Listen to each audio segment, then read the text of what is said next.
இப்போ மனித உரிமை மீறல் வழக்குகள்ல பாதிக்கப்பட்ட நபர் இழப்பீடு பெறுவதற்கு எதனா வழிவகை இருக்கா சட்டத்துல?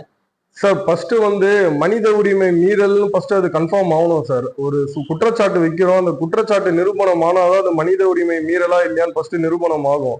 மனித உரிமை மீறல்னா கண்டிப்பா அந்த ஆணையம் வந்து பாதிக்கப்பட்டவங்களுக்கான இழப்பீடு வழங்க சொல்லி அரசாங்கத்துக்கு பரிந்துரை பண்ணும். மனித உரிமை மீறலில் ஈடுபட்ட அதிகாரிங்க மீது துறை ரீதியான நடவடிக்கையோ ஒழுங்கு நடவடிக்கையோ பணி நீக்கமோ செய்ய அரசுக்கு பரிந்துரையும் செய்யும். ஃபர்ஸ்ட் நம்ம குற்றச்சாட்டு வந்து நிரூபணம் ஆகணும். நிரூபிக்கும் பட்சத்துல மட்டும்தான் அது வந்து அவங்களோட அதிகாரத்துக்கு உட்பட்டது. ஸோ அதை வந்து ப்ரூவ் பண்ணணும். நான் வந்து ஒரு அதிகாரி மேல இந்த மாதிரி என்ன அடிச்சிட்டாரு கொடுமைப்படுத்திட்டாருன்னு சொல்லி ஒரு குற்றச்சாட்டை வைக்கிறேன். அந்த குற்றச்சாட்டை நிரூபிக்கும் பட்சத்துல மட்டும்தான் அது வந்து நம்மளுக்கு அந்த இழப்பீடு வந்து அவங்க மனித உரிமை ஆணையம் கொடுக்காது, தமிழ்நாடு அரசாங்கம் தான். தமிழ்நாடு அரசாங்கத்துக்கு பரிந்துரை பண்ணுவாங்க. தமிழ்நாடு அரசாங்கம் தான் அந்த பணத்தை வந்து பாதிக்கப்பட்டவங்களுக்கு இழப்பீடா கொடுக்கும்.